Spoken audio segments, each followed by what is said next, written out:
Yo, what is going on, you guys? It is your boy Sooplex, and we are here. We are live for the third, count it, 1, 2, 3, the third episode of the Sooperplex Podcast, the best professional wrestling podcast on the airways. And listen, I'm not throwing shade to all the other podcasts out there, but they're not as great as the Superplex Podcast. What can I say, baby? We're one of a kind, one and only. I am here with my co-host, my good friend, and one of the best guys, hashtag free Tory, Liam Crowley. You still have me cracking up at the last week's segment. People were dropping the time codes in the comments from last week, and it was killing me. It was good. Well, Liam, how are you doing this week? It seems like you're in a new background today. Yeah, so a little disclaimer for anyone who is tuning in and watching the video. I am home with my family this weekend. It was my mom's birthday. Came back to celebrate with her. And as tends to be the case when you move out of your childhood home, your room becomes glorified storage. So I don't have a home office setup. I don't have a home mic setup. I don't have a home lighting setup. The best you're going to get this week is my laptop on my bed and talking wrestling. But hey, we're not in the business of good backdrops. We're in the business of good conversation, and that's what I'm here to bring. Exactly. I mean, we got the Rumble SummerSlam backdrop going on, Extreme Rules, Chair, WrestleMania Prime, any Iron Club hoster in the background. Not to flex on nobody, but, you know what I mean? Like, I got a little bit something going on. That being said, let's hop into the podcast. We got quite a bit to talk about this week. We'll start from the top. We'll start from Monday Night Raw. Now, to be honest with you, I did not see all of Raw this week. I did go see a movie. But Liam, you did see Monday Night Raw. Could you go over like at least a couple top segments that happened this week that you caught? I did catch one segment, but I didn't catch the rest of it. Is there anything you can overview from Monday Night Raw that happened this week that's rather important to talk about? Yeah, Raw was fine. I don't want to say Raw, like, people say the word filler with such distaste, like you don't want anything to feel like a filler. It feels like it was skippable, but the reality is this was a show. I'm trying to think. We got 2 more Raws before Bad Blood? I believe so. So This is so dead set in the middle that we're not even near our go-home territory. We still have the big culminating go-home segment between Drew and Punk that we're expecting to happen in a couple of weeks. I believe this Monday, again, this has been a long week, so I'm pretty sure this Monday is where we made Hell in a Cell with Punk and Drew official. And Punk had this like crazy, very like, it reminded me of Jericho 2009 style promo of like, he was very quiet and reserved and talking about how he's willing to die in Hell in a Cell, and he's hoping to take Drew McIntyre's life. And I think he said he didn't promise that he was going to kill him because obviously take his life is kind of extreme. I'm like, that's for WWE, that's extreme. Yeah, very much so. But it's funny. I can't see Tyler's face when we record because of a weird camera thing, so I can only see his Discord logo, and his Discord logo avatar is good old Phil Brooks with the crimson mask in AEW, and that's actually what Punk promised. Yes, he promised to make Drew McIntyre bleed. And this tells me that this is going to be an uncomfortable level of blood, in the sense of, like, I remember John Cena with the crimson mask. I remember when Eddie Guerrero or JBL cut like an artery. I think both of these dudes are going to be messed up. You think they're about to go that deep? Yeah. It's still WWE. I mean that's AEW levels of blood. I know what you're saying, but this is the first time in years I can remember someone promising blood in a match beforehand. Like, WWE has used blood a lot more frequently these days in the Triple H regime than ever before, since I've been watching at least. But this is the first time where they're like advertising, like, no, this is going to be bloody. And if they're advertising that's going to be bloody, we're not just going to get like a little scratch and scrape and, you know, back like little nick or something like that. Like, it's going to be, things are going to be pouring down, I think. And that weirdly makes me excited because, like you said, it's rare in WWE. I think it's going to make for an extra special 3-cool match. You know, I'm not going to say that I would not be happy to see blood, because in WWE standards, I would. It's very rare. Like, well, now these days, it's not as rare as it was in years prior, decades prior even. But a lot of blood, I would be shocked to see it. I'm not going to say I don't want to see it because, again, it's rare for WWE to do this. Now, if we're talking AEW, this is commonplace. I'm used to them bleeding all the time. I'm used to them bleeding buckets on pay-per-view and pints on TV. But if we're Did talking you watch WWE... Collision? You watch Collision on Saturday? I did not. Let me guess. Dusty Rhodes blood? Yeah, there was a bunkhouse tag match, and Matt Taven and Mike Bennett had 2 crimson masks that looked straight out of the Attitude Era. I'm like, this is Collision in front of like 200,000 viewers, and this is what we're putting on display. It's crazy. I didn't know people watch Collision. Anyway, back to my point. I don't know why I threw shade at Collision there. I'm sure it's a really good show. Back to my point. I do want to see blood. If there's a lot of blood, I would be shocked. But I will also be kind of enlightened and I don't want to say overjoyed, but I would be enticed. Okay. That being said, CM Punk Drew McIntyre. Last week we did discuss if it should main event the show. And you are very much in favor of a main eventing over the tag team match of Solo Sikoa, Roman Reigns, Cody Rhodes, and Jacob Fatu. We're not going to get too deep into the promo that happened on SmackDown, but after the promo that happened on SmackDown, where Cody Rhodes and Roman Reigns, does your opinion still stand that you will put Drew and CM Punk over the tag team match? Yes. This Even with the promo. Is killing me, Tyler. This is killing me. I'm trying to like drive this point home into so many of my friends and colleagues. Roman and okay, we're gonna have a deep discussion about the cinematic masterclass that was performed by Roman and Cody on SmackDown later. But what I want to just say right now is that Drew and Punk have been building their feud for months, and we are now reaching the climactic moments for them to come to a clash and truly bring this blood feud to the level that they have promised. Because in reality, SummerSlam, both men were like going for roll-ups. Drew won by cheating. Like, it didn't feel...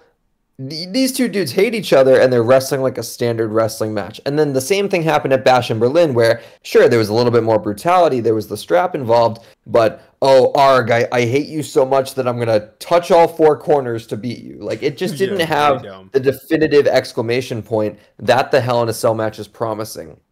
If you put Roman and Cody above them, strictly because... look at how much aura these two have when they're in the same ring together. That is so disrespectful to the story that Punk and Drew have built up. I understand Roman and Cody are big stars, but right now, that story that exists solely exists because they are both big stars. Yes, they have their history at WrestleMania. Tyler. Oh, they have their cameo. Yeah, exactly. Punk and Drew need to main event. That's what I've been saying. Piper agrees. Piper agrees. Oh, man. Don't let Larry see this. Okay.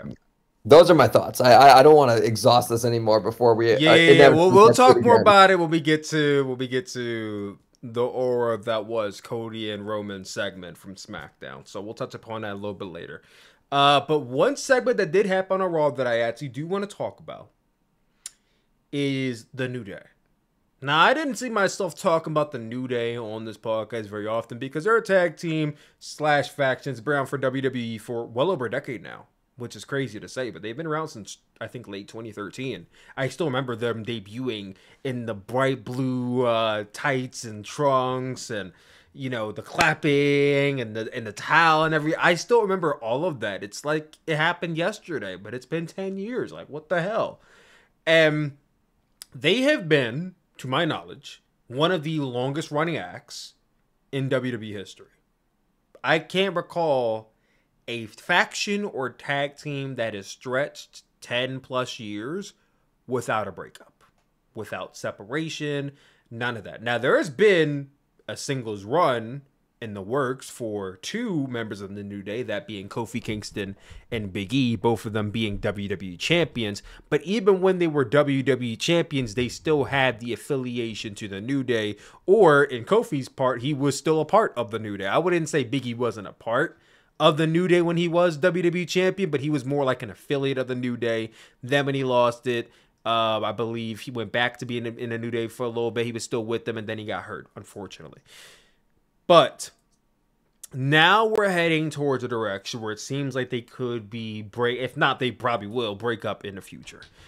On this episode of Monday Night Raw, I believe Xavier Woods, Kofi Kingston was in a tag team match competing for the Raw Tag Team Championships, and the LWO interfered in the match. And this somehow, some way, not recalling it all that well with the finish, but it led to the New Day taking the pin, and they lost their opportunity. Xavier Woods was very upset about them losing, and it should be noted that Xavier Woods' gear for at least the last month has been almost pure black, whereas, you know, the New Day is all color, all bright, all sunshine, rainbows, and just positivity. Now there's just this dark, gloomy, almost spiteful feel to Xavier Woods' character when he comes out. Even when they were paired off with Odyssey Jones, who was in a group for A Hot Cup of Coffee, I know there's some controversy going on there, but when he was in the group, Xavier Woods was still kind of on the fence about him. He was still rocking the black, but now it's just him and Kofi, and we really get to sulk in how he's feeling. And in this segment, when Kofi's backstage, we go back and we see Xavier Woods is yelling at LWO. He's saying things like, why did you get involved in our match? You know, this and that. And Kofi is coming over to try and talk to him. And Xavier is saying, why were they out there? Like, what's going on? And Kofi's like, I thought we could use some help because we had the odds stacked against us last time. I figured we would call us out there. And Xavier is very upset by this. And he's very flabbergasted by the fact that Kofi thinks that they need help. We didn't need help before. Why do we need help now? And Kofi's point is that we don't have Big E now. And this is where Xavier almost starts to go off. And he gets on a tangent. And he kind of implies that Kofi thinks that the group isn't good enough. Now, Xavier starts off by saying that we're not good enough, and then he says that he thinks that he's not good enough. I think he's projecting a bit there. Xavier Woods is looking inwards, and he's thinking that I'm not good enough for this team, but because Kofi is asking for help, I'm going to mask it as collectively he doesn't think so. But I think Xavier Woods is looking a bit inwards, and he's feeling doubtful about himself. And he's projecting that out there. And he's putting it out onto Kofi, unfortunately. But he storms off afterwards. And this has been going on for a few weeks now.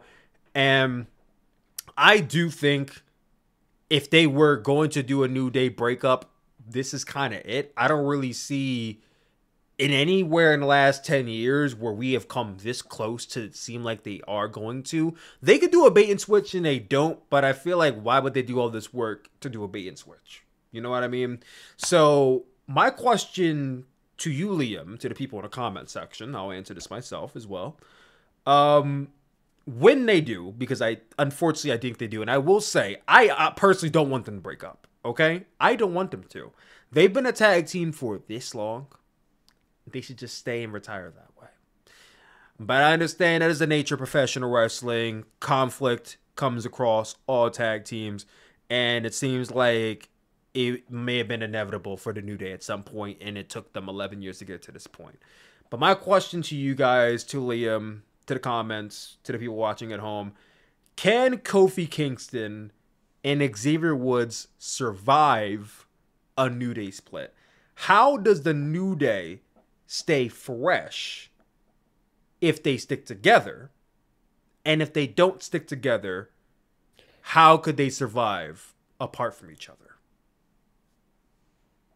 It's a brutal question, Tyler, because I think the answer is they wouldn't survive a New Day split. They would survive in the sense of they would still be employed. Like, WWE is never going to part ways with Xavier Woods or Kofi Kingston. I believe them to both be lifers. I think they will even after they each retire. I agree. Either go to the Performance Center and do some coaching, maybe do some producing, or sign a Legends deal. They will always be in WWE. But where the company is right now, singles acts are really hard to find time on TV, especially when they're not fresh from NXT. In the sense of like WWE, who is someone in the past year in the Triple H regime that has been on the roster for a very long time, and WWE is now looking at them and going, okay, now we're going to give them a singles push. The closest I can think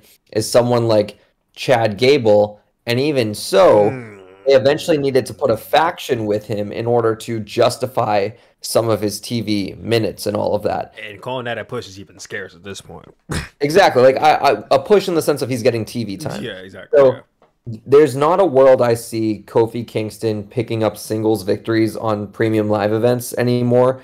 Same with Xavier Woods. I think they are best when they stick together, because when they're together, there's more of a reason to showcase them on TV. Everyone always wants to blame AEW for being the land of factions, and how I pitched it last week with the idea of Ricochet and the Hurt Business linking up, because then that solves both of their prospective problems. Obviously, Hurt Business is not in AEW right now, but it gives them an excuse to be on TV collectively, and you don't have to worry about, okay, 10 minutes for a Ricochet segment, 10 minutes for a Hurt Business segment, give them all 10 minutes together. I think with Xavier Woods and Kofi Kingston, it is a lot easier to give 5 to 10 minutes to them together than it is to give them 5 to 10 minutes apart. And for that reason, I don't think that they should split. I like this idea of giving them friction because it's a fresh story to be told. But these two guys are super talented performers that I don't think makes sense to try to squeeze them into something new. And I don't know. I look at The Miz as an example of, like, Miz is so talented, and he had so many different career renaissances over the past decade, whether it be as Intercontinental Champion or his feud with Shane McMahon, or even the stuff going on with R-Truth. But, like, Miz has become, like, kind of like a veteran jobber these days, like the guy you go out and send him out to get, like, a reliable match, but he's never going to pick up the win. And I feel like Xavier Woods and Kofi Kingston would each individually turn into where Miz is on the card if they were to split. Okay, I can see and get with that, and I agree with most of what you said. Here's what I'll say. Let's say, in a perfect world, the New Day does not break up and they stick together. How did they stay fresh if they stick together? I don't think there's an easy answer to that question. The New Day, in a sense, kind of is already peaked. Especially Kofi Kingston. He's been WWE champion. I know he hasn't main event at WrestleMania. He hasn't won the Royal Rumble. And I don't think he ever will at this point. He's been in WWE for almost 20 years. That time has kind of come and gone for him. Xavier Woods, I'll talk about that a little bit later. But if they were to stick together as a tag team, they're not going to be doing anything more than what they're doing right now, which is kind of being a resident tag team that resides on the roster. You could put them in a tag team feud. You could put them in a tag team title picture. You could even give them the tag team titles. Will it elevate them? No. They're at a status now where they're considered legends. I would go as far as to say, if you were to wait 5 years from now, you could send a New Day into the Hall of Fame and no one's going to bat an eye, no one's going to question you whatsoever. They're at that point now. They're at the point where they've had Hall of Fame level careers, and they will go down as one of the greatest tag teams in WWE history and one of the greatest factions in WWE history. But there's nothing more I think you're going to get out of them unless Big E makes a miraculous return and you get like one more like humongous like rejoice in them going back after the tag titles with Big E in the forefront. Or you start to incorporate the idea of maybe flirting with the Trios Championship, and that would be kind of a crux to kind of revisit with the New Day if you want to flirt with that idea. But I don't really think WWE needs a Trios Championship. I don't think it's necessary.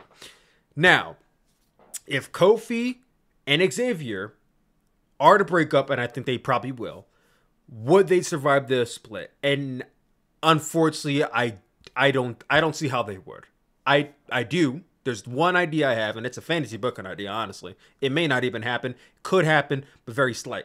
Let me just say this first, though.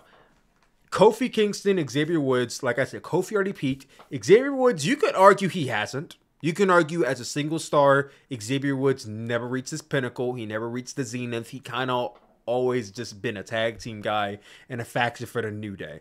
Big E was WWE champion. Xavier Woods was his biggest supporter. Kofi Kingston, WWE champion. Xavier Woods was his biggest supporter. I'm sure Xavier Woods, when he turns heel, he'll bring up how nobody had his back. Nobody was telling him he should go after the WWE Championship. Nobody was advocating for that. Nobody this, that. I could see him bringing that up in an argument with a back and forth Kofi Kingston. I'm not saying that a Kofi Kingston Xavier Woods feud wouldn't do some level of business. Is it going to be main eventing shows? Probably not. Is it going to be selling out shows? Probably not. But will I be interested? Would it get me and you interested to watch it? Of course, because they've been together for so long that I want to see where that goes. But when that feud ends, what do they do? I don't know. What do you do with Kofi Kingston at this point? The Royal Rumble spots are played out. That's done, and it's a spot in the Rumble match. He's not winning it. Xavier Woods, he's not winning that shit either.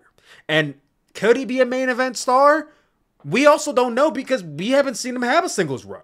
We don't know exactly how far he can go, but it doesn't seem like he's that guy. Maybe I'm wrong, but I don't see it. Now, if I'm talking about a fantasy booking idea that I think there's a tiny possibility that it could happen, but it's a fantasy booking idea. I could see a situation where Xavier Woods doesn't directly turn on Kofi Kingston, but we wait until there's a bigger show, maybe a tag team match that leads into it, and Kofi Kingston gets attacked by the Judgment Day. And that's when Xavier Woods reveals that he is also now part of the Judgment Day.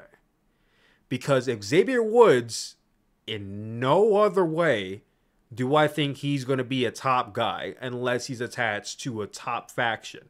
We already know the Bloodline leads SmackDown. Well, the Judgment Day leads Monday Night Raw in that same way. If Xavier Woods is in that Judgment Day faction, he's in there with Dominic and Carlito and Liv Morgan and Finn Balor and JD McDonough. You can feed off of those guys. He can be like the next up and comer, basically not the Carlito JD McDonough role, but like kind of like feeding into being like a Dominic Mysterio role, kind of like a cheap heel who's just trying to make his way in. And then obviously Kofi Kingston would have work off of that because he can feud with with Xavier while still having matches with Dominic and Finn and JD. Obviously, Kofi Kingston can team up with the LWO to take them on. He can team up with other people to take them on. Like, you could stretch that out for several months if they're a part of the Judgment Day feud. Does he stick with the Judgment Day forever? I don't really know. Maybe they kick him out after that point because they got whatever use they could get out of him. But that's like my tiny fantasy book, is that you could put Xavier Woods in the Judgment Day and then they feud beyond that point. There's nothing else I see him doing. I don't know. I don't really think they do, and I really hate saying that because it's a black brother. I want to see my black brothers win, but I think they already won. And I think doing this feud would serve the purpose of seeing what they match up like against each other. But I don't really see what else this is going to serve.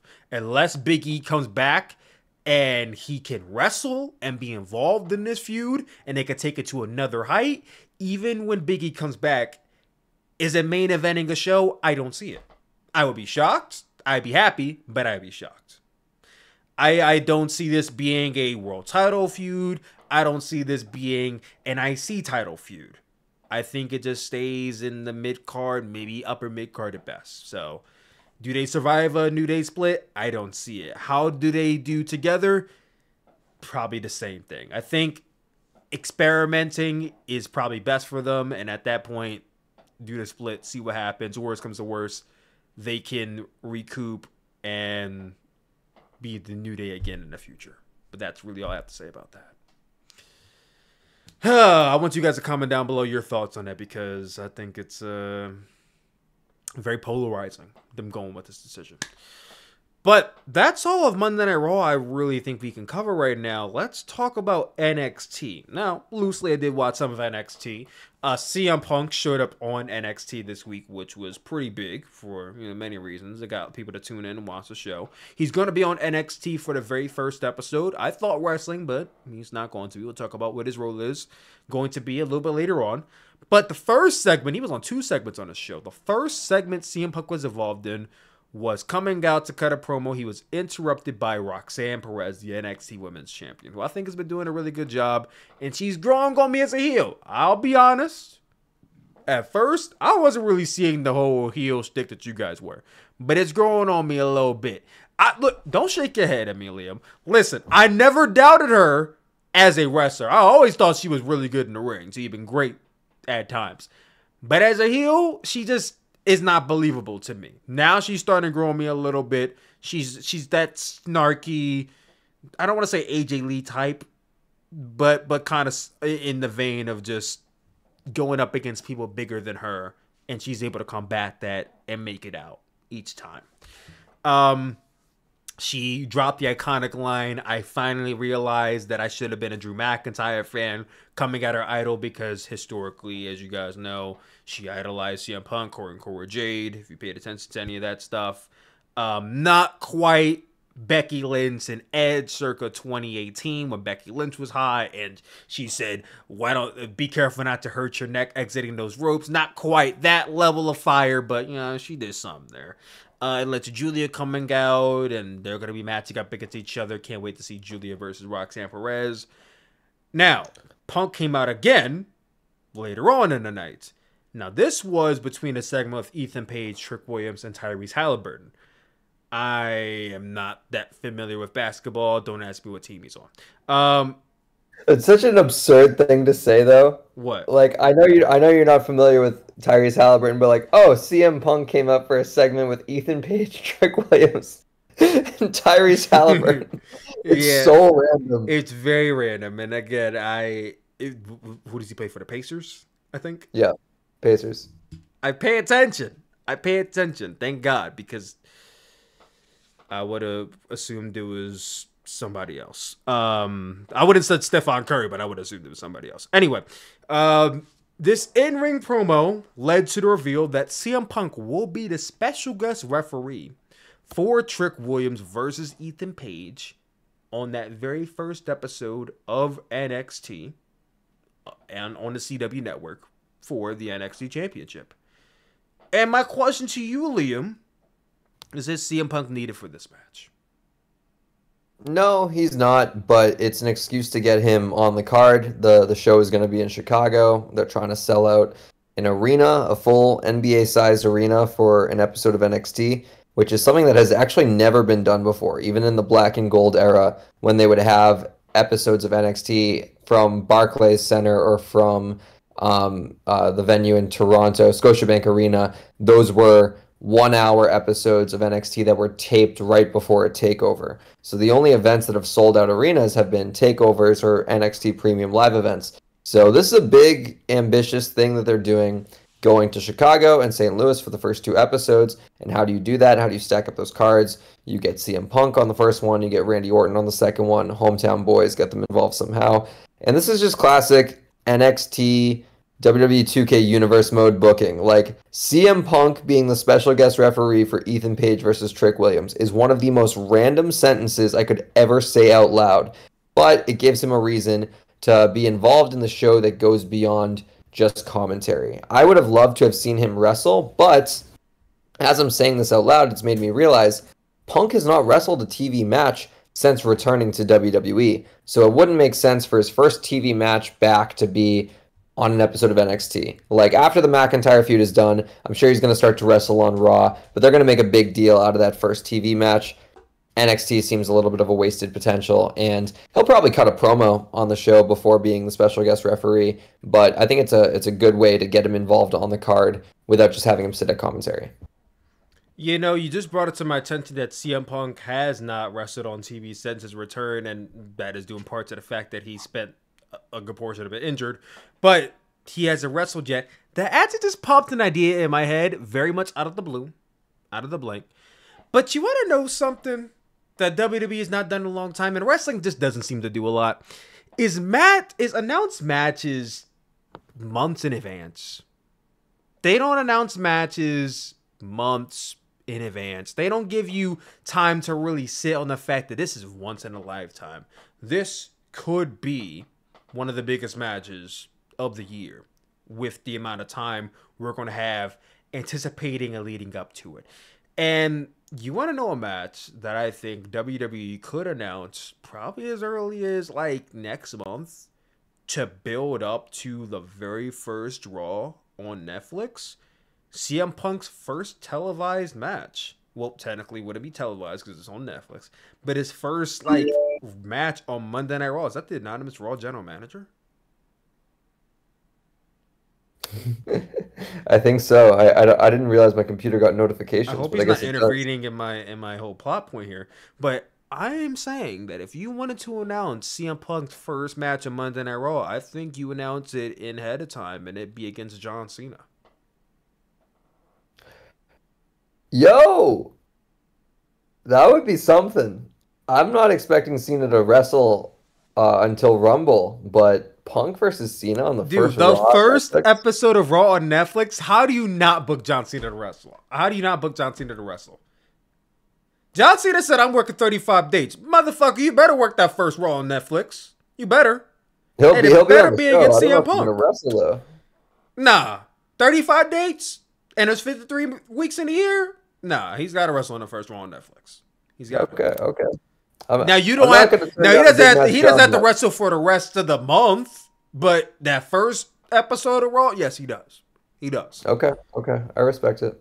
And against CM Punk. Otherwise, John Cena will have to see me sometime next year. Anyway, also on NXT announced Randy Orton, his match happening on the second episode of NXT on CW has been confirmed. He will be taking on Javon Evans. And I find this very funny because Randy Orton won his very first World Heavyweight Championship in August of 2004. Liam, do you want to take a good guess of how old Javon Evans was in August of 2004? Oh, this is going to sting when I guess because I hate when people are younger than me. But I'm going to say 2 years old. He was 3 months old in August of 2004.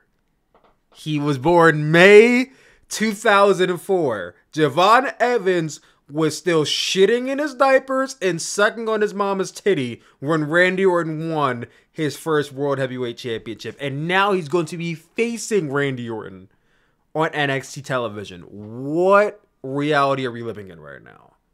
I feel old as fuck saying that.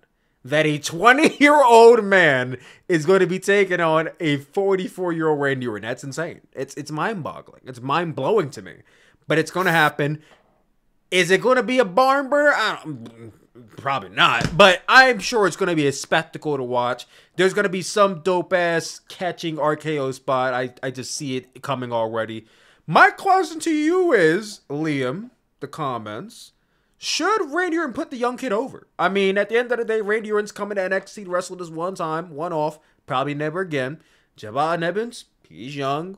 He was Randy Orton's age at one point. I mean, Randy was his age at one point. He gets it. He could put the young kid over, give him a good momentum boost, maybe even put him towards the NXT Championship in the future. Or does Randy Orton kind of just put him in his place? This is still my yard. I'm still on top. Yada, yada, yada. Like, how do you think this goes? Should Randy Orton be putting over Javon Evans in this match? No chance. No. A victory over Randy Orton on NXT should be like hot shot right to the main roster, challenging for a mid-card title immediately. Javion Evans will look great in this match just by it being competitive. This will, to me, be the Jeff Hardy versus Undertaker match where Randy gets the win, but it's a lot more competitive than he thought, and he raises his hand at the end and is just like, good looks, kid. I'll see you down the road. So, yeah, Evans is going to get over in this match just by being competitive and having one or two flashy spots. That's all he needs. I think if you give him the victory, it's I don't know if they even know what to do with that kind of momentum. It would reek of when Action Andretti beat Chris Jericho on AEW, and everyone's like, "Oh my God, it's the 1-2-3 kid all over again." And what's Action Andretti today? You know, it's like, yeah, so. Yeah, I agree with you. Randy Orton, it would be cool to see Javon Evans pin Randy Orton. It'd be like 1-2-3 kid all over again. But if they don't got any immediate plans for Javon Evans, I don't really think it makes too much sense for it to happen. So yeah, I think Randy Orton beats Javon Evans. Obviously, don't squash the kid. Give him some offense. Give him some time to do dives and fly around and do all the cool flippy shit. Because you'll get eyes watching this match alone. And, showcasing Javon Evans is exactly what they should be doing. Even in defeat, this is a showcase match for him. So, get your shit in and take this pin. That's my thoughts on it.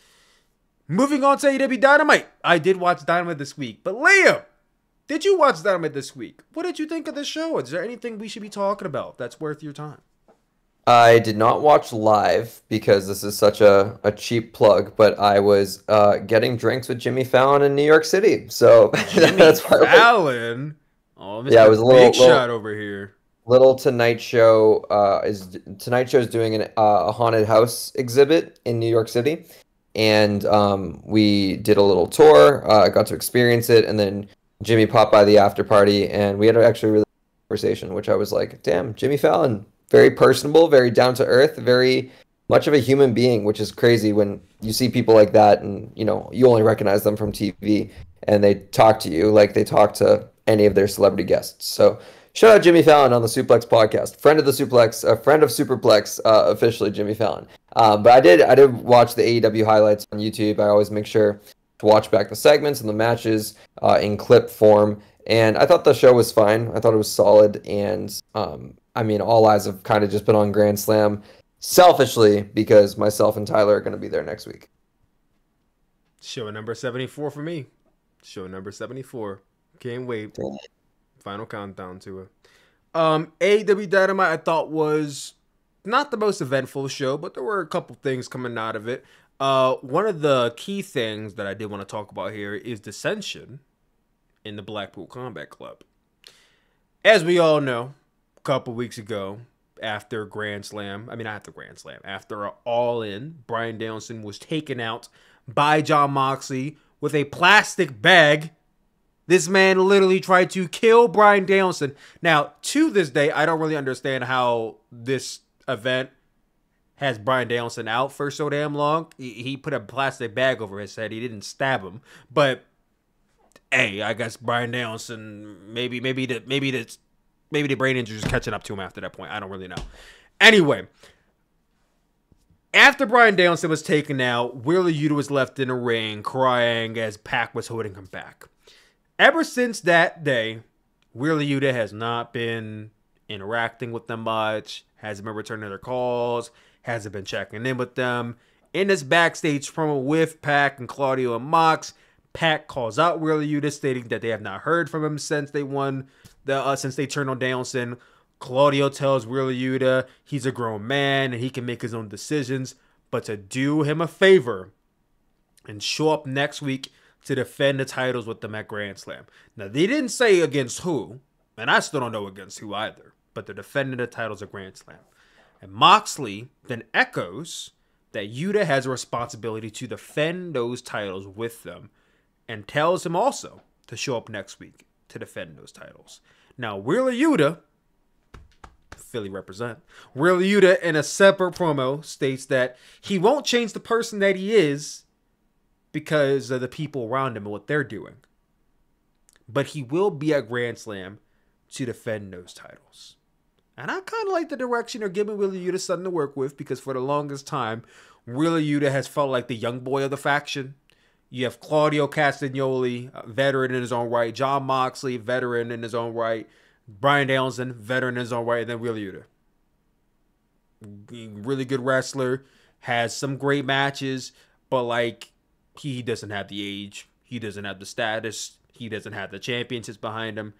And in some ways, some people even consider him a lackey. I wouldn't go that far, but some people say he's like a lackey. He's dragging him down in some ways. I think the value of Will Yuta to the faction is that he's going to be like the next up and coming star, but I don't really feel like AEW's done a really good job of really giving him that feel much at all. He just kind of exists in the faction in some ways. But now this is the time for them to actually do that with this storyline with Danielson being taken out and Yuta being close to him, and now they're trying to goad Yuta into being one of them essentially without kicking him out just yet. But my question to you, Liam, comments, does Will Yuta cost them the AEW Trios Championships at Grand Slam, or does he help them successfully retain and drag this out a little bit longer? Or is there no turn at all? They'll do something weird where I think Moxley will kind of slot into Wheeler's role. Or, I'm going to take that back. I want to say, yes, he helps them defend the titles, but in a begrudging way. And I think Wheeler Yuta finds himself trapped in the Blackpool Combat Club as kind of that kid that got caught up in the gang, and he has no way out. And he has a lot of admiration for Bryan Danielson, but he doesn't know how to leave this toxic situation. I think there's more mileage on Yuta as a character by keeping him in Blackpool Combat Club going forward, and having that interesting layer of when will he eventually pull the trigger and turn. And I think it's too soon. I think it's too soon for Wheeler to turn on Blackpool. I think you kind of build this out a little bit and get the crowd behind him, because good Lord, he's got all the makings to be a breakout star. He just needs to have his own individual identity, and I think you could kind of have it be very similar to how they never fully capitalized on it, but the Daniel Garcia you're a wrestler chance. I think they can do something similar with Wheeler. I agree. I think they do have the opportunity to kind of pull this out and drag this out a little bit longer, get the crowd behind Will Yuta before they execute either a turn or him leaving the faction. I think right now Will Yuta should be begrudging, but should be assisting in them retaining the titles and keeping it on them, because at the end of the day, he's still a trios champion. He wants to defend the honor of that championship. Maybe he doesn't want to defend the honor of the BCC directly because of what's going on right now, but being a champion is having the responsibility of defending those titles, and that's something that really Yuta should honor.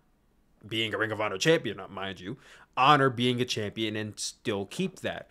Now, if they are to lose those tag titles in the future, which I'm sure they will, I don't even think really Yuta needs to get pinned in that match for it to lead to a turn. Maybe it could be Pac getting pinned, and then maybe they could shift the blame to Yuta somehow, or maybe Yuta starts to call out Pac for being the weak link, and then he could build off of that. But I don't think this break needs to happen. And at the end of the day, Bryan Danielson is retiring very soon, and it could be as early as next month. So if we're going to do a almost, I don't want to say pseudo, but a mini torch passing to Will Yuta as kind of the Bryan Danielson of that group, maybe even becoming like the next Dragon in some way, then we got to have a little bit more build to it. I think it's a little bit too premature to even be talking about a potential wrap-up of that story. I think there's still some mileage out of it, and I think we probably should be having another segment or two between Yuta and Danielson so we get that feeling that, okay, Yuta is the next comer. Yuta is the next guy. We haven't really had that yet, but we're getting there. We're like inning 2 right now with the story, and I can't wait to see where that goes. Moving on, though. Ricochet versus Will Ospreay is confirmed to be happening at AEW Dynamite's 5th anniversary on October the 2nd. I gotta ask you, Liam, do you think this is too soon? I know we're both excited for this match. Do you think it's happening too early? Do you think they could have dragged this out a little bit longer? And who do you think wins this match? I'm torn about this, Tyler, because this is AEW's booking style. They've done this so many times before with high-profile matches where they do the first match on free TV and then they do the rematch on pay-per-view. I can think of Punk versus MJF. The first one was on a Dynamite. MJF versus Adam Cole. First one was on a Dynamite, even this past summer. MJF and freaking Will Ospreay was on a Dynamite, and all of those matches had the big spotlight one happen on the pay-per-view. And to be honest, I mean, I liked MJF from versus Ospreay at All In, but I thought their TV match was so much better. And again, that's not a slight, but like, I have no doubt the eventual pay-per-view match between Ospreay and Ricochet will be good. I wish that was the first. And I think that there's a lot of value in running this and popping a rating and getting eyeballs on this feud that could, carry out over the next like 3 months to close the year. Mm-hmm. But I do feel like it's too soon. I would have saved it for Wrestle Dream for their first match to be there, because if you want to make Wrestle Dream known as the dream match pay-per-view, we got Zack Sabre Jr. and Bryan Danielson on it last year. You could kind of center the whole pay-per-view around the Wrestle Dream match of Ospreay versus Ricochet. I wish the first time we saw it, we had to pay for it, which is crazy for me to say out loud, but it just makes it feel more special that way. No, I agree to an extent. Now, I will say that I don't really think it's too soon because, like you said, this is kind of AEW's booking pattern. They want to get the dream matches. And to be honest, Ricochet, Will Ospreay, it's a great feud in the sense that we're going to get great matches, but we've seen the last few crop of Ricochet promos. They have been less than stellar. So I think... This week was good. Huh? This week was good. It was better. It was better. Better, but I don't know if I would say good. It was just better. I'd say good. Okay. Ricochet, Will Ospreay. I just don't think it's a feud that it's going to be as intense as like Will Ospreay and Swerve was. In terms of where they can go, in terms of story, like in the ring. I mean, not in the ring. Story on the mic. I just don't really know where you touch upon, aside from the fact that, oh, I'm a better wrestler than you. I'm a better high flyer than you. I can do this better than you. I can do that just as good as you. Or, hey, you got a championship that I won. There's nothing. There's no intensity there. So I don't really know how far you can go beyond, hey, let's have great matches. So this being on Dynamite 5 is fine by me. I'm sure the match is going to be great. It's going to be flippy. It's going to be some level of grounded because Will Ospreay is a heavyweight now, and the Ospreay that he wrestled in 2017 is damn sure not the same Ospreay now. So it's going to be grounded to some level, but it's still going to be pretty flippy. Who wins though? I think Ospreay wins the first match. If there is a second match, and I'm sure there will be a second match, maybe Ricochet gets the second win. Maybe that's for the championship and he becomes new champion. Ricochet winning this match, I think, would be a very polarizing choice considering he just came into AEW. If you want to establish him as a next top star, that would be the way to go. I just don't see it. I think Ospreay wins this match. Maybe you do a time limit draw too. I could bite a time limit draw. Don't do 60 minutes. Don't do 60 minutes. I don't even know how you stretch Ricochet and Ospreay for 60 minutes. MJF and Ospreay work because MJF, he's a long gamer. He can do that kind of stuff. Ricochet, he's not that. You can get 30. 45's pushing it, but let's not do 60. We just had 60 minutes with Ospreay and MJF 2 months ago. I'm good with 30, but preferably 20. Ricochet gets the win. I don't know about dirty tactics or both baby faces. Just a clean victory. I think Ricochet's fine. He's not going to die a death if you give him another win like a month or so later or even at Wrestle Dream. As long as he gets a win back. Now, if Will Ospreay goes 2-0 against him, that's a little scary. But I think as long as Ricochet gets a second win, we're fine with him pinning Ricochet clean. That's how I see it. Now, as me and Liam did say, we will be at AEW Grand Slam this coming week. And I figured let's go over our predictions, our preview for AEW Collision and Dynamite Grand Slam. So, Liam, we have a couple matches laid out here for AEW Collision Grand Slam, which I feel like is going to take place after Dynamite, and I think I'm going to be kind of exhausted by that point. But Mark Briscoe, Orange Cassidy, and Kyle O'Reilly of the Conglomeration versus Chris Jericho, Big Bill, and Brian Keith of the Learning Tree in a Tornado Trios match.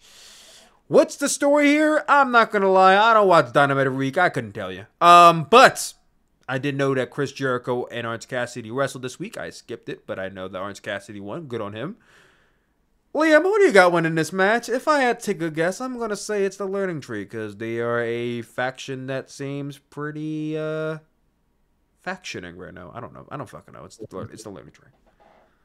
Yeah, Mark Briscoe is a world champion right now. I know. I tend to forget that because... Everyone does because he's stuck in nothing 6-man tag matches every single week on Dynamite. It is, how are you going to get people to care about Ring of Honor when that's how your world champion is booked? It blows my mind. Anyways, Learning Tree is going to win this one and extend this feud an extra 3 months for no reason. Yeah, we got to give Chris Jericho something to do, right? All right, following this, we have Jamie Hayter versus Saraya in a Saraya rules match. Now, these are the rules of the match. Please stop me if this starts to make sense. The rules of the match are as follows. Saraya is allowed to use weapons. She's allowed to use closed fists, not make use of traditional 10 counts, and use rope breaks. The winner will receive an autographed copy of Saraya's autobiography. This is the part where you...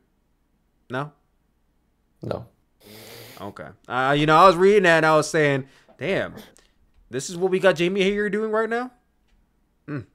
It's okay. It's her first feud back. I honestly don't have a problem with this feud, this match. It gives her an extra obstacle to overcome. Jamie Hayter's going to win and move forward to probably progressing towards...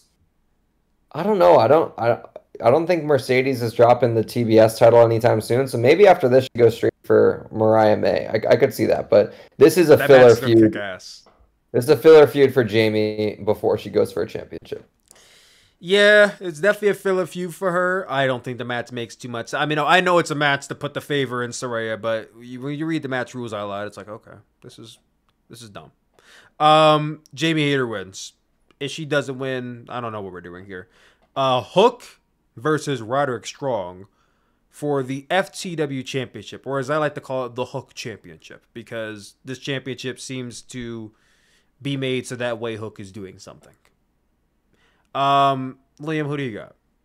It's gonna be Hook, and please retire the FTW Championship. I understand it has lineage, and I understand Taz and Tony Khan got kind of hot about that when someone asked if they were going to retire the title after All in London. But the reality is it's just a title that's taking up space on AEW. That it's the fourth mid-card title in the men's. That's way too much. And it tends to be, like you said, it's a prop for Taz affiliates. It was a prop for Brian Cage. It was a prop for Ricky Starks. It was a prop for Hook. And even when he loses it, he always gets it back. So, yeah, there's no need to keep this title around. I hope that this is the beginning of the end of the FTW title, so that way Hook can do something more meaningful going forward. You have Hook on your roster. If you want to push Hook, give him the Continental Championship. Give him the Tertiary Championship. But this fake I'm sorry, it might be. I think it's a fake championship. It is a paper championship that Hook holds, so that way he has something to do. Because can you name me one credible feud he has had in the last year that is not involved Chris Jericho? And I don't even think that's a meaningful feud. He's been in matches defending a title that remains either in the mid card or the pre-show, and it's quite literally just a championship and a prop. Hook will win this match. I'm sure it will be good, but if you want to give Hook something to do, please give him something else, because this championship is not giving him any more momentum than he had when he won it the first time, the second time, the third, and the fourth. Now move on to AEW Dynamite Grand Slam. This is the big kahuna right here. Jeff Jarrett versus Hangman Adam Page in a lumberjack strap match. Hangman Page coming out of this humongously polarizing and controversial match with Swerve Strickland, a great match, I would say, is now entering a feud with Jeff Jarrett, or a mini feud with Jeff Jarrett. You know, his idea is that anybody who has supported or was with Swerve Strickland, he is coming after them too. because he just has that much hatred for this man. Jeff Jarrett is quite a choice. I understand Jeff Jarrett, he's a really good heel. He gets heat. I think in a match where Hangman Page is kind of heelish, but not quite a heel, it's going to be kind of odd to pull this off. I'm going to say Hangman Page wins, and let's just get this over with. I don't need a match at Wrestle Dream. Hangman Page can be doing something else. Jeff Jarrett seems like a buffer match. Yeah, I got Hangman. It's a good way to pay off this feud because people have wanted them to have a singles match for quite some time. And again, let's keep Hangman's momentum going. He was hot after All Out, so let's keep it going. Yeah, like I said, this should be the first and only. I don't think we don't got to stretch this out to Wrestle Dream. We don't got to stretch it out to Full Gear. No, that's it. That's all we need. Mariah May defends her AEW Women's World Championship against Yuka Sakazaki. Can't wait. Listen, I love me some Joshi wrestling. Mariah May, she made and cut her teeth in Stardom for quite a bit. So whenever I see her against Japanese women talent, I get excited. I think I'm more excited for this match than I am most of the matches on the show, except for one. But this is like the second match I'm anticipating the most. I think it might even be a show stealer. Maybe not underneath number one, but it might be a second running show stealer. I'm going to say Mariah May retains. There's no way Yuka Sakazaki wins, but it's going to be a really good match. Can't wait.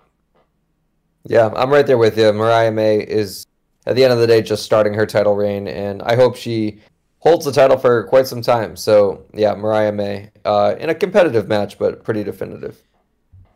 Pac, Claudio Castagnoli, and Wheeler Yuta of the Blackpool Combat Club. Actually, I guess I gotta specify because Pac technically is not part of Blackpool Combat Club, even though he has been with them for the last almost month.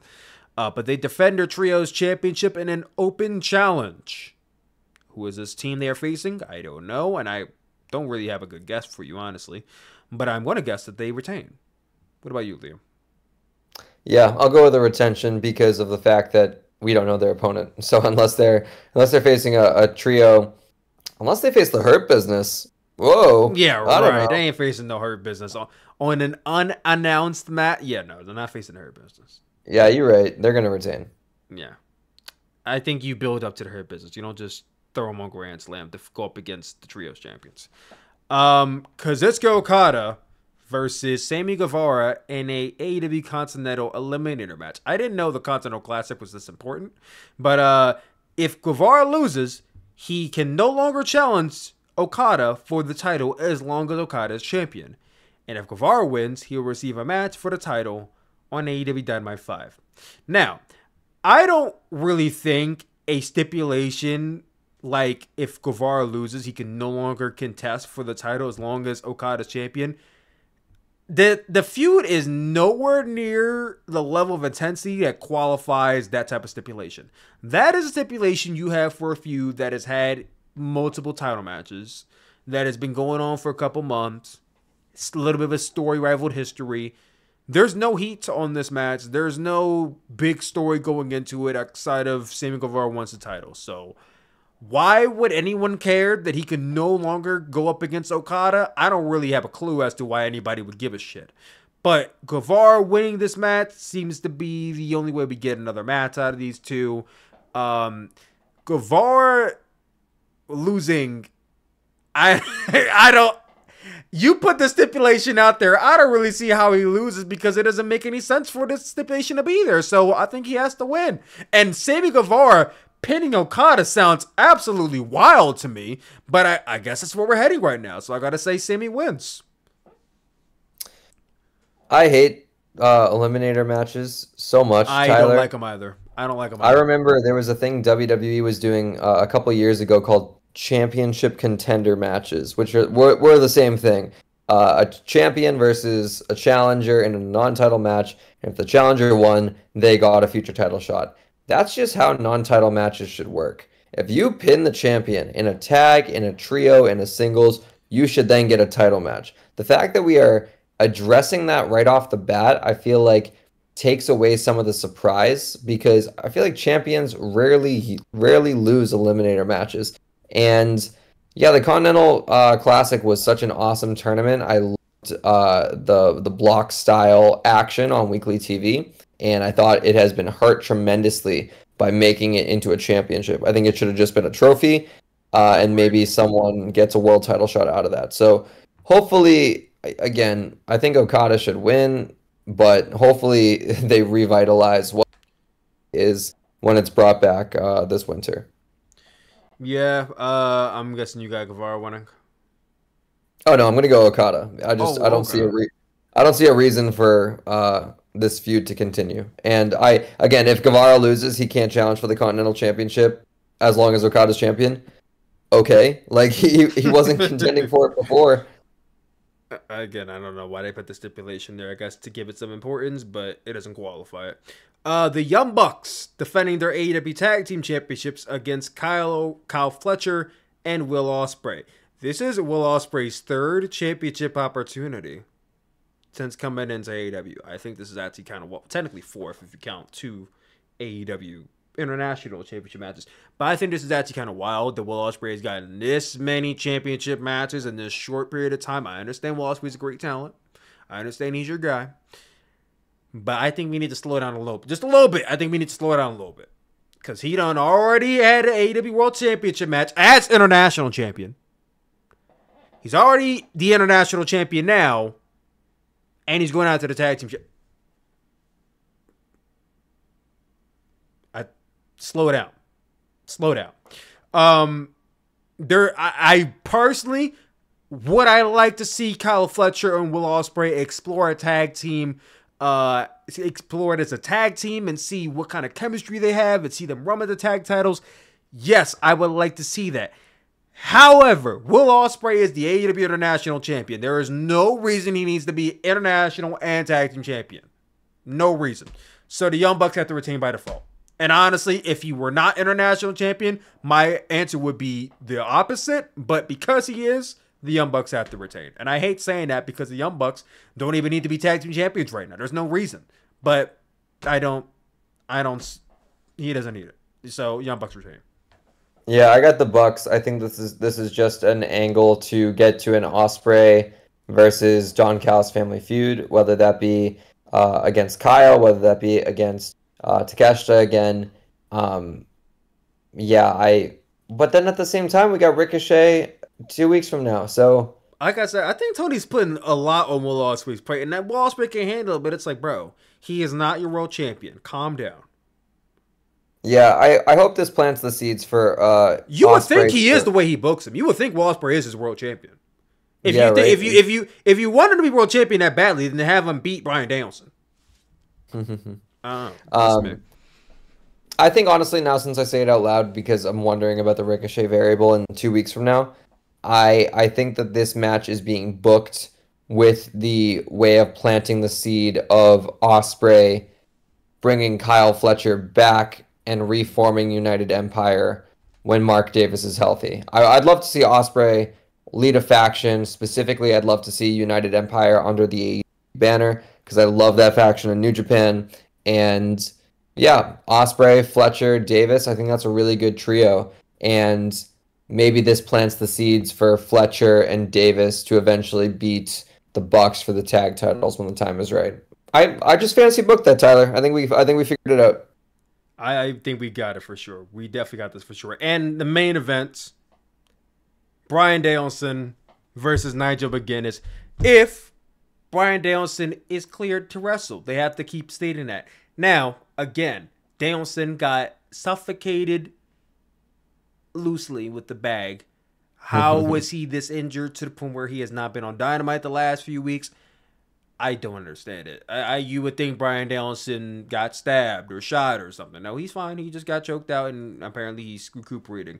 What I'll say about this feud, I understand it can feud entirely because Danielson is retiring soon and everything. But the fact that Danielson was not on TV for any of this is kind of ridiculous to me. I have no doubts the match will be really good to even great. Danielson's going to win. I do in some ways wish it was for the world title so that way it has, just that little oomph to it. I understand Nigel did nothing to get it, but I think it would have been nice to kind of just say it's a world title match. Either way, Danielson retains.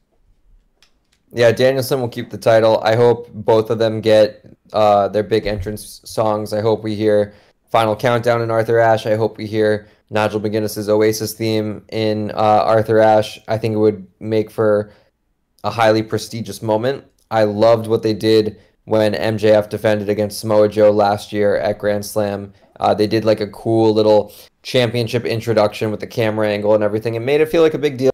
McGuinness versus Danielson, even with the lackluster build, is a very big deal. So even though we're frustrated right now with how it's been built up, I think in the moment, especially since we will both be there and we will both hopefully get to do the final countdown live, I think in the moment we'll feel like it's big time. And I know this is likely not going to be the main event, or maybe it will be, but I think this is a match that I think has a little bit more importance than Bryan Danielson and Nigel McGuinness because it has a lot of implications. And that is Darby Allin versus Jon Moxley. And it is a singles match for Darby Allin's owed AEW World Championship opportunity. The winner will face Bryan Danielson at WrestleDream. Liam, who is facing Bryan Danielson at WrestleDream, presumably Bryan Danielson's last match? It's going to be Darby getting the match at WrestleDream. However, the way that this match ends, Darby will get the win technically, but I think Moxley will get himself uncomfortably disqualified. Like, he will bludgeon Darby and send him out on a stretcher, and that will somehow lead to the referee like DQing him, but it'll be a situation of Darby will still get the match, but there will still be the looming question of, is he worthy? And over these next couple of weeks, we build up that worthiness. I think Moxley's running up. You think Moxley's going to retire Danielson? I think he is. I think we've been building. We're building to this. There's no build with Bryan and Darby. Is there any build with Bryan and Darby? Not really. That's where I think people are kind of losing sight of the fact that we've had Danielson and Moxley together in a faction for 2 years. Now he's turned on him and he's kicked him out. He choked him out with a bag. We've done all of this with the back choking and all these promos about, and just to give it to Darby, who has no affiliation, no story, nothing with Danielson, it doesn't work. Not for Danielson's last match. I'm sorry. I understand. There's been reports out and all this stuff. In my head, that doesn't work. Not as Danielson's last match. It doesn't work. Do I want Moxley personally to be Danielson's last match? No, I don't. But does it make sense? Yes. Does it work? Yes. Is it a storybook ending on Danielson's career? Yes. Does it open up a new chapter for someone potentially coming in the future? Yes. There's a lot more avenues and a lot more you get out of Danielson and Moxley than you do out of Danielson and Darby. I'm not saying it wouldn't be a good match. I'm not saying there's no value in Danielson putting over Darby. And I'm not saying Darby isn't world championship material. All I'm saying is that there is more story with Mox and Danielson than there is Darby and Danielson. And for that matter, I think it's got to be Mox and Danielson. I'm curious about what you guys have to say in the comment section about that. But I think Moxley's winning. And like I said, personally, I don't really want to see it, but I think that's where we go. Now, let's talk about SmackDown for a little bit before we head into the mailbag, because we don't want to be here for too much longer. Listen, I know we've all seen this segment. We've all seen Cody Rhodes, Roman Reigns, in the middle of that Georgia Tech field. Liam, was it cinema?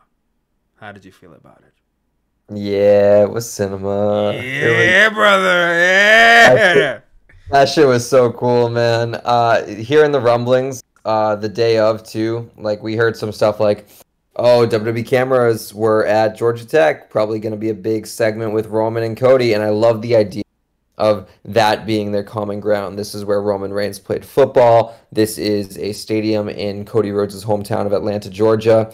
And it just all came together so beautifully. And I loved the cameras that they used. I loved the cuts that they used. I love that music they used. The I am the storm. I am the da da da da. Like, it just made it feel so epic. And again, we are blessed to be able to experience Roman and Cody segments outside of the road to WrestleMania. I think that's what makes this feel so special. To address what I was saying earlier, they are simply sharing the screen together.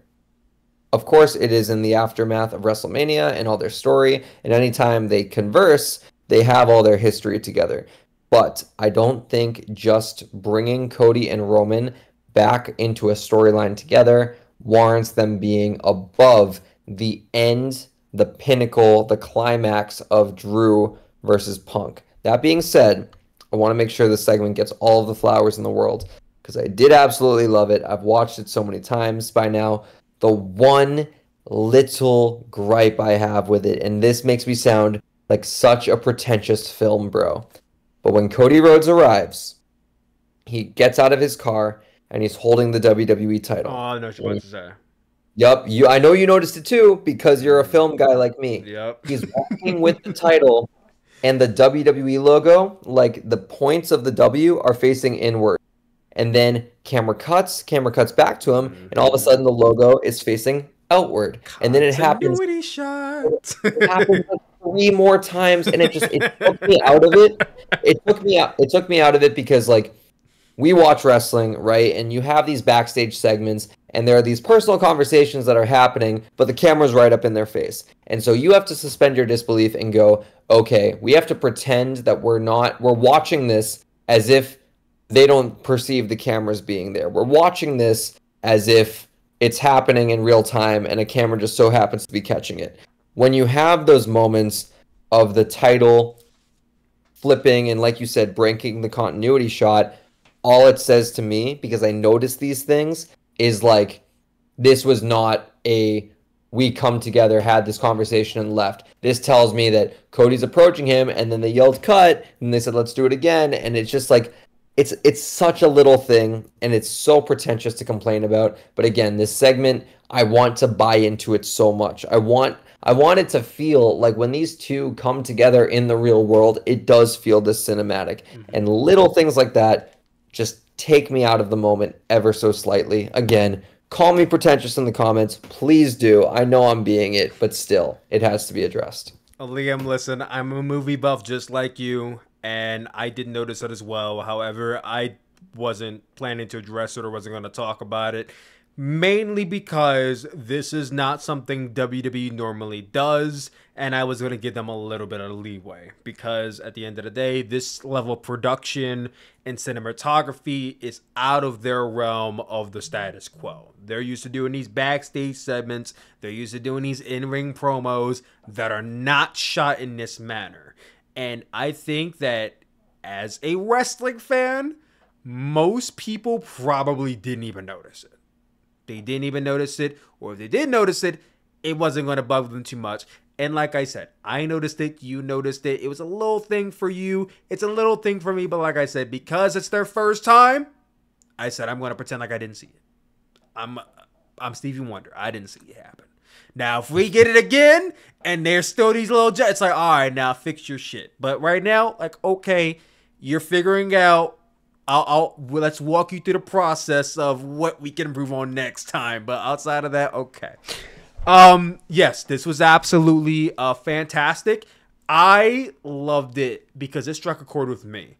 I don't want to say grew up because in 2015 I was 18, but I came in to this promotion in 2014 called Lucha Underground.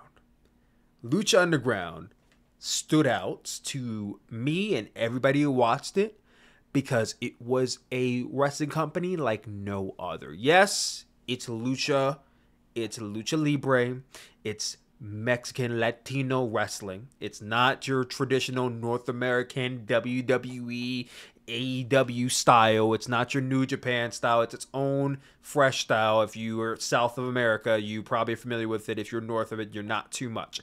It's a lot of high flying. It's cool. It's bloody. It's this. But the real value in Lucha Underground came in the production.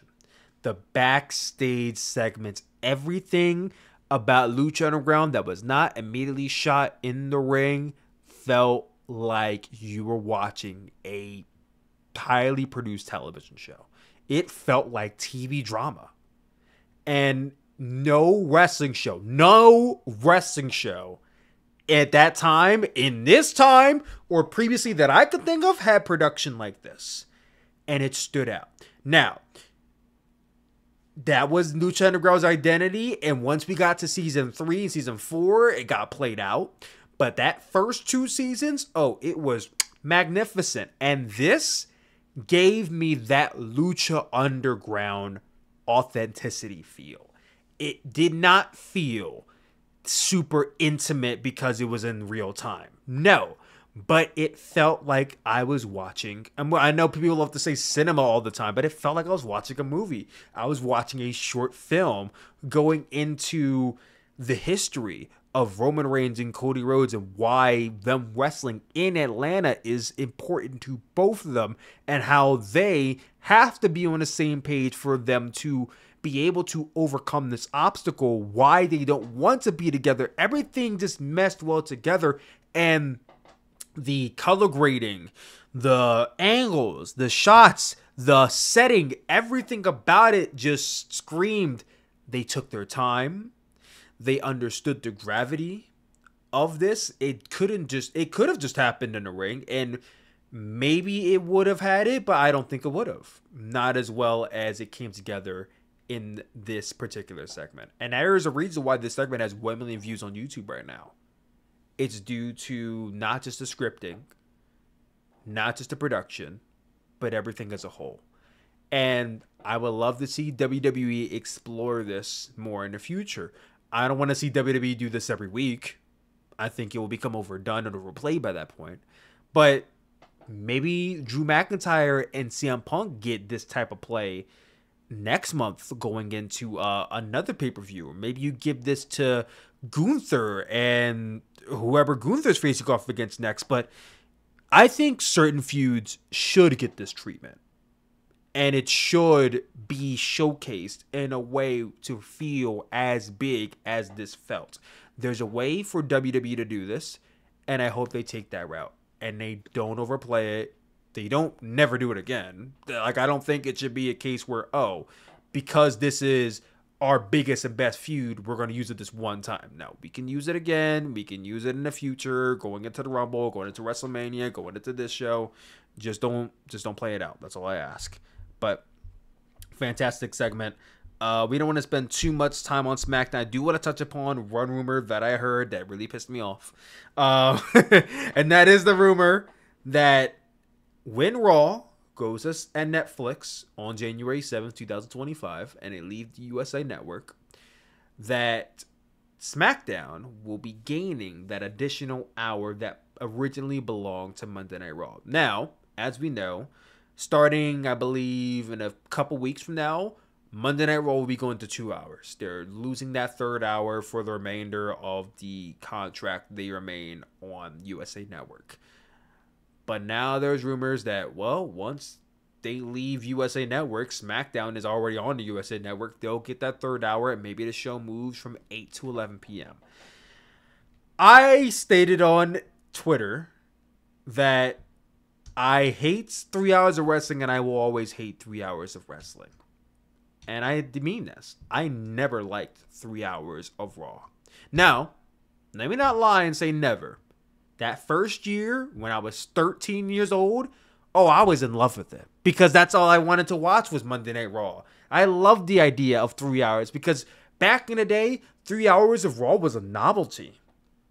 You mean tell me I get this every single week? Let's go! But as I've gotten older, because I'm a grown man now, I'm 27 years old. I got shit to do, bro. I don't have it in me to sit through 3 hours of Raw every week. I don't sit through 3 hours of Raw every week. I haven't sat through 3 hours of Raw every single week probably since 2015. I'm being 100% honest with you guys, transparent with you guys. I have never in a single year watched every single episode of Raw in 10 years because I just don't have the energy for it. And now You're telling me I'm getting 3 hours of SmackDown? No, I don't want to see that. I don't care how many Roman Reigns bloodline segments you throw in the show. I don't care how much more wrestling you get, because it's contrary to popular belief, you're getting more commercials, not more wrestling. I don't want 3 hours of SmackDown. There's not a need for it. I understand the network wants it, and the network's going to get what they want because they're the one paying the money. Personally, me, when SmackDown goes 3 hours, that might be the end of me watching SmackDown every single week, because I just won't be able to do it. I don't know if I have the capacity to dedicate 8 to 11 on Friday nights. Mondays was already stretched, but Fridays, I don't know. Liam, where do you stand with this? I'll summarize it in 10 seconds. It'll go to 3 hours because they want the commercial time, and it's not about us. Yeah. Well, and also too, to be fair, if Raw stays as 2 hours on Netflix, to me, I don't want to say I'm fully okay with it, but I'm pretty unfazed by it. You know, like 2 hours of Raw on Netflix, 3 hours of SmackDown on TV.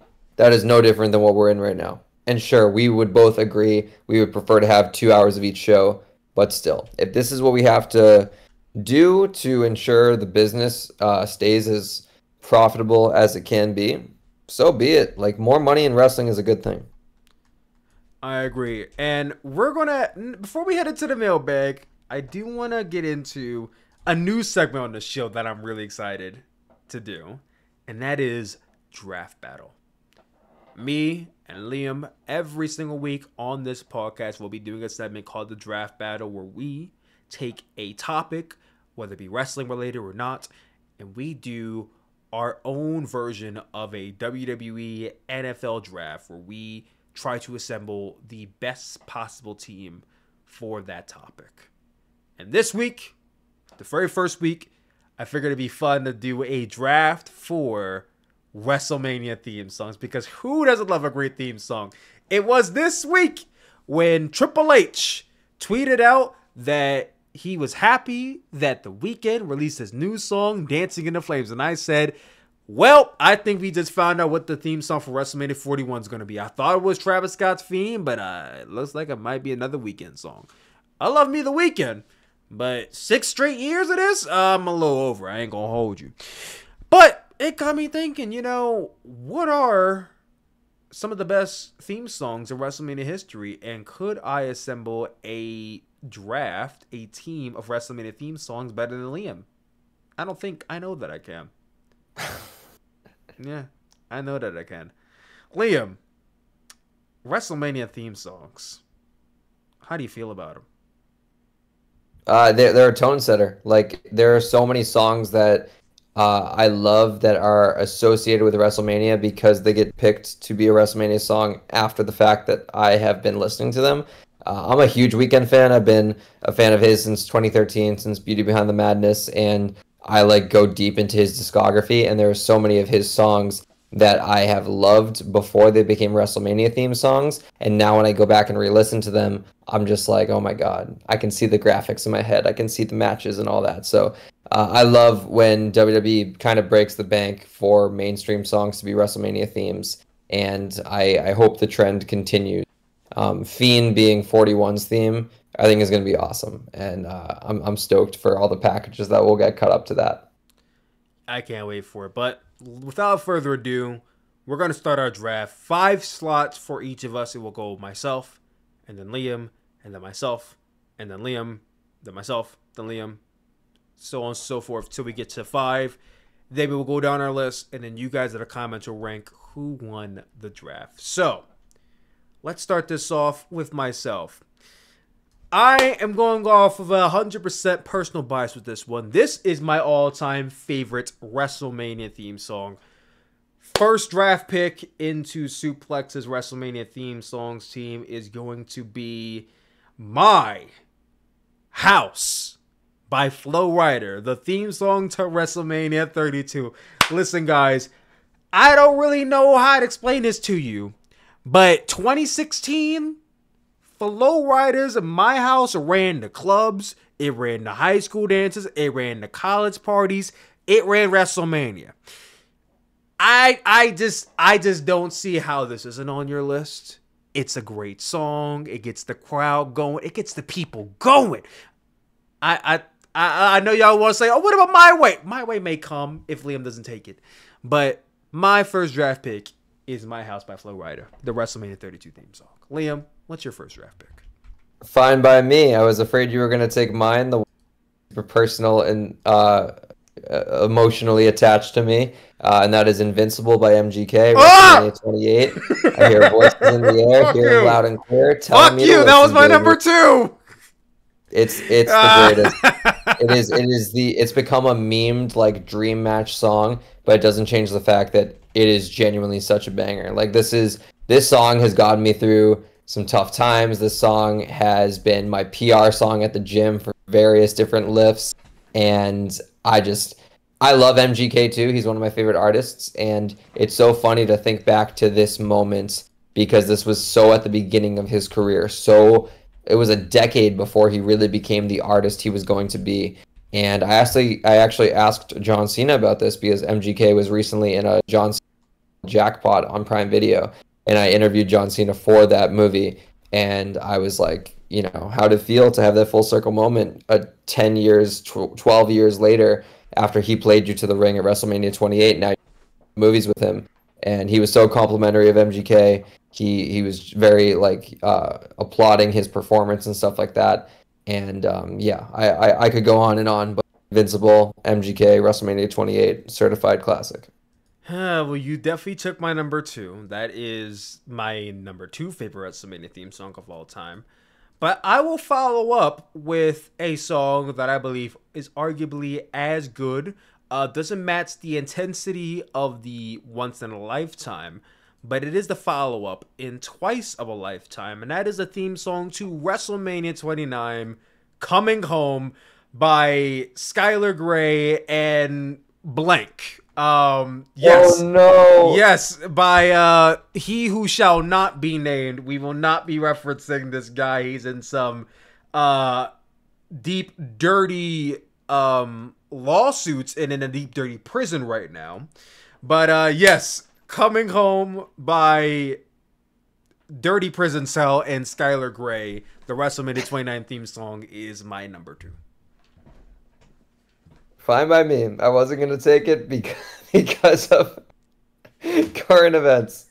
For my number 2, I'll go with a recency bias pick. Less Than Zero by The Weeknd from WrestleMania 39. This one specifically paired with the match graphics. Oh, Less Than Zero. Okay. Specifically paired with the match graphics that they used for like the movie posters and everything. I thought it just fit the Hollywood theme so well. And I had the honor of hearing the song live at MetLife Stadium when I saw The Weeknd on tour in summer 2022. And I'll never forget, The Weeknd being all like, New York City, 1, 2, 1, 2, 3. And then like all the lights, the blue and everything. It's a beautiful song, and it is associated with a very aesthetically pleasing WrestleMania. It's funny you mentioned WrestleMania 39 because I was also at WrestleMania 39. It was a great show that had a lot of great matches, and there was an additional great song that moonlighted as a WrestleMania theme song as well, which I will be taking, and that is Hollywood Swinging by Kool and the Gang, which was also the theme song to WrestleMania 39. I mean, listen, Less Than Zero, that is honestly one of the better Weeknd theme songs for WrestleMania. But Hollywood Swinging, I mean, it just had the vibe to Hollywood. Dun, dun, dun. Hollywood Swinging. I was just playing that song the entire time I was in Hollywood, even before I was in Hollywood and after I was in Hollywood. It's a great song. Most people have heard it even before they got to WrestleMania 39. It lives on in infamy. I mean, it lives on in all realms of popularity. So yeah, Hollywood Swinging is my number 3. Damn, that's a good selection. I'm going to go with one that got stuck in my head, and I also will give credit to the Raw After Mania crowd for a funny chant they did with this. WrestleMania 33, Greenlight by Pitbull. Okay. Pitbull. Cash Money Lewis, I want to say. Lunch Money Lewis. Give me the green light, because I'm ready to go. Go. And then on the Raw After Mania, when Samoa Joe came out, they were going Joe, Joey, yo. It popped me. Yeah, I remember that. I remember that. That was funny. Again, it might be a silly song, but every time I hear it, I can't help but think of that WrestleMania down in Florida. Okay. Some might say this may or may not have been their WrestleMania theme song that year. WWE says that it is, and even though it was used primarily for a promo package and the advertisement of one match on that show, that being WrestleMania 28, I'm selecting it because it is an absolutely grunge punk. It just gives you this visceral feeling like I'm ready for a fight. We're going into a battle in hell. And it really was a battle in hell. It was Hell in a Cell. That was Memory Remains by Metallica, the theme song to WrestleMania 28. Alongside, obviously, Invincible by MGK. But I gotta put Metallica in there. You can't go wrong with a Metallica song. And the Memory Remains obviously was used to promote Triple H versus The Undertaker, Hell in a Cell. What was the tagline for that again? I'm forgetting what it was. The End of an Era. End of an Era, yeah. Yeah, fantastic song. I think back many fond memories of that show, that match. That was the very first WrestleMania I watched live. May or may not have been legal, but it was my very first one, so I have fond memories of that song. I'm also going to go with a recency bias pick for number 4, that being Gasoline by The Weeknd for WrestleMania 40. Again, just like, I feel like the spectacle of this year's WrestleMania helps the song more than the song helps the WrestleMania. But still, I see the green, I see the match graphics, I see so many of these great moments that we got to experience in person, and oftentimes in between the matches, after so much like exhilarating results, we would hear Gasoline being played at Lincoln Financial Field, and for that reason, because this was also my first WrestleMania in person, it's associated with so many fond memories for me, so I have to go Gasoline for a personal reason. Okay. And my number 5, I debated between a Weeknd song, and I decided, you know what? I don't think I'm going to throw a Weeknd song on here. He's had some great hits. Most of these great hits, I don't really think should be WrestleMania theme songs, so that's just me personally. My number 5 is a song that I think struck a chord with a lot of people when it came out that year. That is the theme song to WrestleMania, I want to say WrestleMania 26, and that is I Made It by Kevin Rudolph. I went to the sky, I waited all my life, I made it. That song just, I don't know, every time I think about that WrestleMania, yes I did,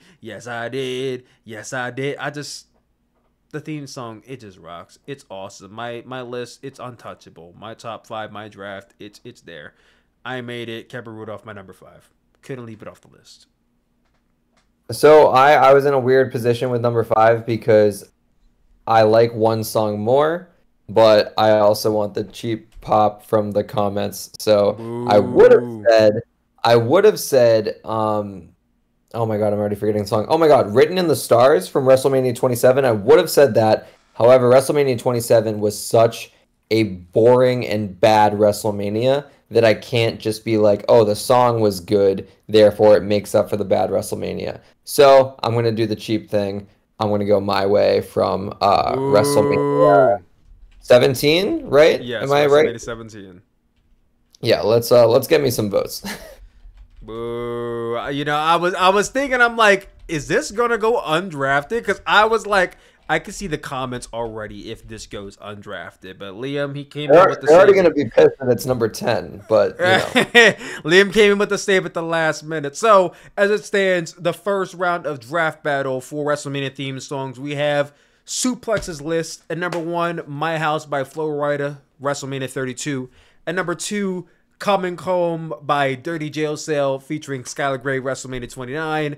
Number 3, Hollywood Swingin' by Kool and the Gang for WrestleMania 39. Number 4, The Memory Remains by Metallica for WrestleMania 28. And number 5, I Made It by Kevin Rudolph for WrestleMania 26. Liam's draft, we have Invincible by MGK for WrestleMania 28. Less Than Zero by The Weeknd for WrestleMania 39. Greenlight by Pitbull for WrestleMania 33, Gasoline by The Weeknd for WrestleMania 40, and My Way by Limp Bizkit for WrestleMania 17. Guys, comment down below who won this week's draft battle. That being said, we're going to get into the mailbag. We're going to cut it down to just 2 questions this week because we do want to hop out of here very soon. The first question coming from Punk Isaac over on Instagram, and that is, what do you think is missing from today's independent wrestling? It's a storyline, is a culture. What is missing? And Liam, I definitely got to pose this question to you because somebody over there has been training recently in an independent wrestling promotion, so maybe you could shed some light on this that I can't provide. We're working in silence. That's all I'll say for now. From indie wrestling, I was just actually at an indie show last night, a promotion here in Massachusetts called Focus Pro Wrestling, and I was always impressed with Focus Pro's ability to build storylines and carry them out on each show. The only difficulty is they only run shows every 2 months. So it's the equivalent of, like, imagine if we only got to watch Raw once every 2 months, or we only had pay-per-view and no weekly TV. So it's really hard to build out a storyline without the power of like social media or weekly TV. I think some indie promotions do it better than others. Some only focus on random kind of matches put together, which I can't even fault them for because, you know, you're working with limited devices here. I think what's missing from indie wrestling right now is it's hard because like Cardona is still very clearly like the indie wrestling guy. I would love if there were more defined indie stars that had nothing going on TV. Like Cardona still pops on TNA. Mike Bailey I know still competes all over the indies, but he's still on TNA. Like I would love if there were a couple guys that if you wanted to see them, you had to go to the local shows. And there are a couple of my favorites. Alec Price and Marcus Mathers have been competing on the Northeast Independent Circuit. I've been really impressed with them.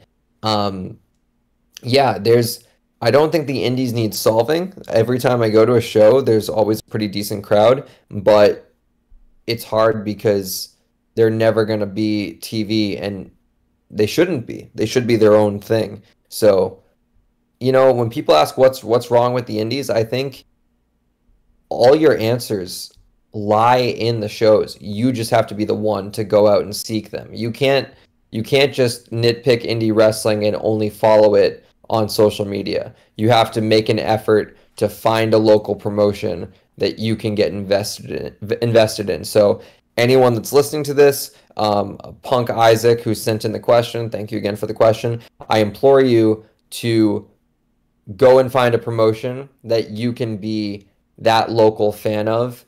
And I think you will start to realize there aren't really things missing from indie wrestling. Maybe the thing that's missing is your personal fandom to it. I don't think I could have said that better myself.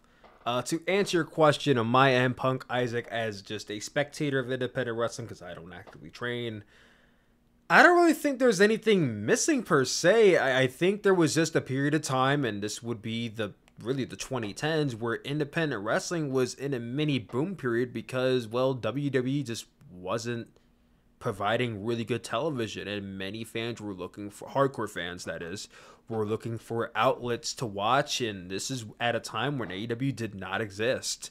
So New Japan, there was, you know, the Kenny Omegas and the Jay Whites, and you had other wrestlers along the like. In the independent wrestling scene, there was so much talent galore. A lot of the wrestlers you see on the Raw and SmackDown brand today cut their teeth on the indies. A lot of these guys I saw on the indies. Carmelo Hayes, he was Christian Casanova. I saw him competing and wrestling his ass off for the longest time. Ilya Dragunov. You know, I don't want to be the guy to say, oh, I knew who he was before you, but I was fucking with Ilya Dragunov back in 2018 when he was having kick-ass matches in Progress Wrestling. This guy was having some of the best wrestling matches in the world with the likes of Walter, who now goes by Gunther, and I know he's canceled now, but David Starr, and all these other wrestlers on the division. Kyle Fletcher and Mark Davis were really one of the best acts in tag team wrestling when they were in Progress Wrestling in the 2010s and even 2020s before they came to AEW. Obviously, Will Ospreay is, what else can you say about him and his run on the indie circuit in the UK and in New Japan. There was a lot of culture to independent wrestling because that was really the only other outlet outside of New Japan. Once AEW came along, there seemed to be this competition between AEW and WWE to see who could sweep up the most independent wrestling talent. And we saw that over the last 5 years, they basically drained the independent wrestling scene for all that they could. And a lot of the top independent wrestling talent of the 2010s now reside in either WWE, AEW, or Impact Wrestling. There really is this, I don't want to say droughts, because I think there is a lot you can consume of independent wrestling if you lock into your local promotion, like Liam said, or you invest in some of your top tier, more well-known mainstream independent wrestling promotions like a GCW or a Deadlock. There is stuff to find, but what's missing? I don't really think there's anything missing. I think, if anything, we should be asking ourselves what could be. How do I want to phrase this question? Independent wrestling promotions, I do have the sense that sometimes they kind of blend together because they all want to be gritty. They all want to be underground. They all want to get viral on social media because that's what's going to get people their eyeballs on that product. And the thing about going viral on social media as an independent wrestling promotion, you get people to talk about the one spot and the one match, but does it really move the tickets for the next show? The answer to that is really no, it doesn't. And most independent wrestling shows, I think, no, they're not going to be WWE. They're not going to be AEW. They're not going to be the next coming of that. They just weren't. And they're going to be local. They're going to do what they can to put out the next show and provide for the people who do attend those shows. If anything, I would say just do what you do to the best of your abilities. I would say there's maybe a couple ideas I would love to see independent wrestling promotions explore, but I'm going to keep those to myself because I would like to float them by them and see if maybe we could work something. But yeah, I think maybe just try some new creative things and see what happens with that. And lastly, JFWWE 5094 on YouTube asks, who do you predict to win the 2025 men's Royal Rumble match? I know we're 4 months now that the Royal Rumble's taking place on February 1st, but we could put some early Rumble predictions. Liam, if you had to pick an early predicted winner, who do you think it is? Big match, John. It's the safest option because I still want to see Cena versus Cody headline night one, or like my dream is still Rock versus Roman and Cena versus Cody as the 2 nights of main events. You can do a toss up which night should have which match, but Cena winning the Rumble, I think it makes a lot of sense for Cena to go for a world title at WrestleMania, and I wouldn't necessarily bet on it being Cena versus Cody, but Cena versus Gunther also makes sense for the world heavyweight. So regardless of which way you go, I think Cena is going to be challenging for a world title at WrestleMania. I don't know who that other challenge will be. So for right now, I think it is safest to say Cena ties Stone Cold, 3rd Rumble victory, and uses that momentum into WrestleMania 41. Listen, I am always a big advocate for having a new and fresh winner. If you would have asked me who personally I would have win the Rumble, I would say Ilya Dragunov, and he challenges Gunther. However, I like that, though. That's a good one. Yes. However, if I'm going to go for who I think will win, I agree with Liam, and I think it will, maybe not likely, but I think it's a good chance that John Cena wins Rumble number 3. And I'm not gang-ho about there being a Rumble number 3.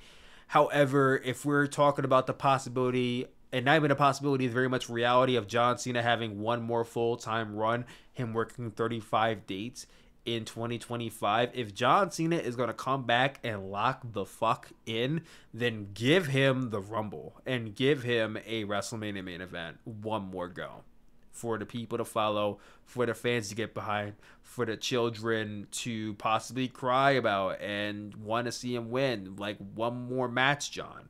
I'm not 100% opposed to it.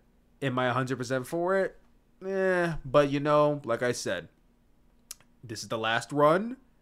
I will make an exception for John Cena. So if I'm giving my prediction right now on September the 23rd, 2024, my pick is John Cena. Much like Liam. And that is going to do it for this episode of the Sooperplex Podcast. Thank you guys so much for tuning in. Me and Liam will return for episode 4 next Monday morning. Until then, guys, be well, stay safe, talk more soon.